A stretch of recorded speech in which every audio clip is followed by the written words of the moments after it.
আজ তৈরি করছি ক্রিস্পি চিজ স্টিক। প্রথমেই মোজারেলা চিজ আঙুলের মতো করে মোটা করে কেটে নিয়ে ডিপ ফ্রিজে রেখে দেবো আধা ঘন্টার জন্য।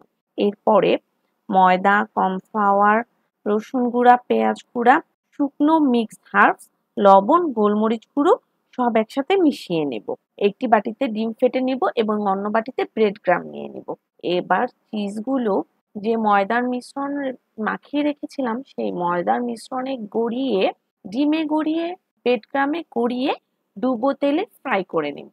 চিজটা কিন্তু অবশ্যই ঠান্ডা হতে হবে, ডিপ ফ্রিজে রাখা, নাহলে কিন্তু ভাজার সময় মেল্ট হয়ে যাবে।